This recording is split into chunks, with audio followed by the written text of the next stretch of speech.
Fala galerinha do canal, tudo bem com vocês? Aqui é o Flávio da Tecmac Refrigeração e Máquinas. Se você gosta de ver reparos reais, entender como funciona cada detalhe sobre o mundo da refrigeração, já deixe seu like, se inscreve no canal para você não perder os próximos vídeos.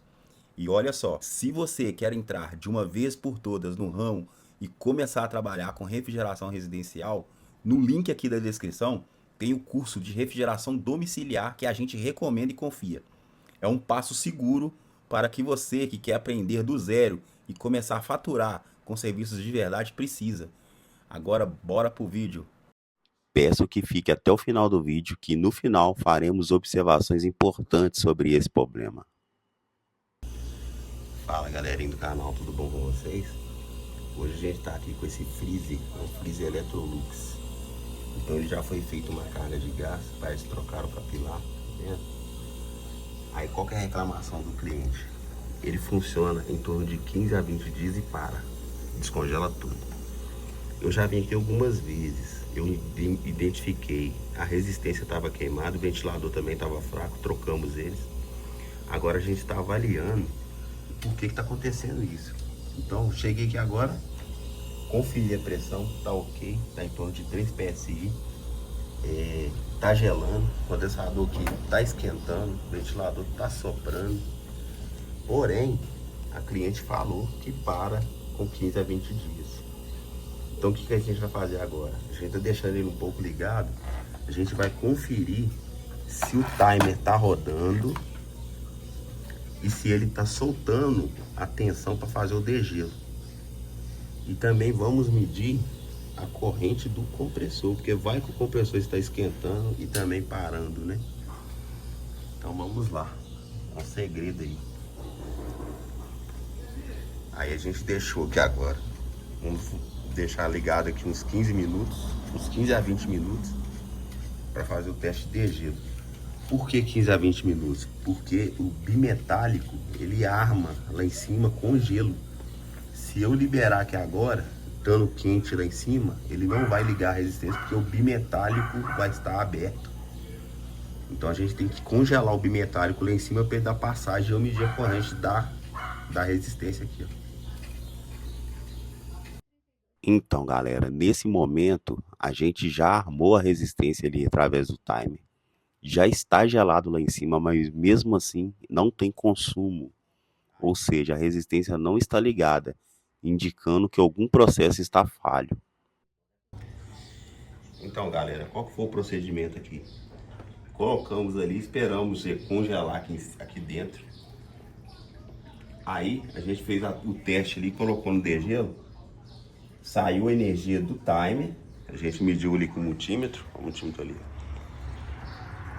Então o que a gente achou? A gente achou o bimetálico, ó. Aí o que aconteceu? Aqui, ó, a de calha aqui tava bem quente, porque ela não passa pelo bimetálico. A daqui de degelo não tava fria, porque ela passa pelo bimetálico, né? Então o que eu fiz? Eu tinha um fusível térmico aqui, ó. Vou colocar por enquanto, vou pedir o bimetálico, vou soldar aqui e vou deixar ele funcionar com fusível térmico. Mas vai quebrar o gás. Enquanto isso, agora tá bem quente, não dá nem pra encostar a mão agora. Por isso que ela congelava e bloqueava. Aí galera, fechamos aqui ele. O bichão aí, fechamos aqui. Agora a gente vai religar ele ali. Esquentou demais, viu gente? Então era o negócio mesmo. Eu vou fechar as coisas ali atrás ali. A gente vai remontar aqui, colocar tudo no lugar. 13 dias. Chuva criou assim. Estrago também lá no sul, né? Então, galera, a gente acabou de ver esse vídeo a respeito do freezer aí, ó. Foi importante a gente saber como que foi feito esse serviço do freezer aí. Mas eu quero dar duas informações a respeito desse diagnóstico aí, que ele não é um diagnóstico tão simples, ele é um diagnóstico um pouco mais difícil. Então, assim, uma que era um defeito demorado, de 15 a 20 dias para apresentar o defeito. Então, assim, a gente nunca pegava o aparelho com o problema na hora. Então a gente chegava lá, o aparelho já estava desbloqueado, já não tinha gelo mais, então a gente ligava, ele funcionava normal. Então, qual que é o procedimento ali? A gente deixou o aparelho um pouco ligado para armar o bimetálico, que não aconteceu. Então ele não armou o bimetálico. Então a gente deixa um tempo para ver se vai armar. Ele é importante, ele tem uma diferença do fusível térmico que eu vou mostrar para vocês a respeito disso.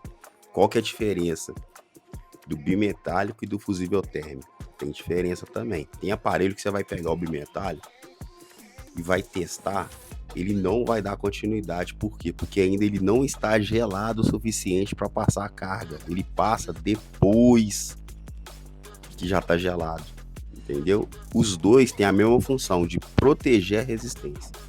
Porém, um já é normalmente fechado, que é o fusível térmico, ele abre com o calor, em torno de 77 graus mais ou menos. E o bimetálico, ele é normalmente aberto e ele fecha com a temperatura gelada. Lógico que no caso aí, estou falando de bimetálico para refrigeração, porque tem um bimetálico também que trabalha igualzinho fusível térmico. Mas no caso da refrigeração, no caso de aparelhos de refrigeração, ele trabalha desse jeito. Ele trabalha normalmente aberto e fecha com a temperatura gelada. Então, assim, normalmente você vai encontrar o bimetálico em aparelhos que têm resistência que gelam mais rápido. Que esquentam. Desculpa, gente. Então, vamos supor, se o aparelho ele tem uma resistência mais potente, então certamente você vai encontrar o bimetálico neles. Por quê? Porque ele vai pegar mais fácil a deslocamento de temperatura da resistência. Porque como ele trabalha normalmente com a temperatura gelada, então com a perda desse gelo rápido, ele desarma. Funciona melhor para aparelhos com a resistência mais fraca. Então, assim, ele pega deslocamento de temperatura alta. Então ele vai aumentando aos poucos ali. Aí quando dá os 77 graus em média, ele desliga a resistência. Então todos os dois são para proteger a resistência, correto? Só que um trabalha aberto e o outro trabalha fechado. Nesse caso desse freezer aí, a gente colocou de forma, como é que eu vou falar? Temporária. Para o cliente não ficar sem um freezer, entendeu? E também de forma para a gente testar outras coisas também. Como eu falei, ela funciona 15 dias e para. Então a gente já encontrou o bimetálico que não estava armando, mesmo a tubulação já estando bem gelada, ele não estava armando. Então a gente já efetuou a troca, colocou o fusível térmico, já fez a teste. Ou seja, a resistência esquentou. Então assim, está resolvido esse problema aí. No caso ali do fusível térmico, ele é mais fácil de fazer esse teste, porque já trabalha fechado, não tem que ficar esperando gelar. Tá certo? Então, todas as vezes que vocês foram fazer esse tipo de diagnóstico, então prestar atenção, com fusível térmico, ele é bem mais fácil de achar o problema. Basta colocar na função de degelo e ver se a resistência está consumindo carga, né? Consumindo corrente. Você pode fazer isso com um alicate amperino para ver a corrente, ou então medir lá mesmo, lá nela lá, se ela está esquentando ou se ela está chegando energia nela. Que aí o timer ou a placa eletrônica, jogando a energia, ela esquenta. Tá certo? Então é isso aí, galera. Foi só para esclarecer esse diagnóstico aí mesmo, que ficou um pouco falho, porque eu tava gravando na casa do cliente. Mas foi só para trazer esse detalhe para vocês aí, beleza? Então se vocês puderem deixar seu like, se inscrever no canal, e em breve eu vou trazer mais vídeos aí explicando como dar o diagnóstico correto nesses aparelhos, beleza? Um abraço, galera. Tchau.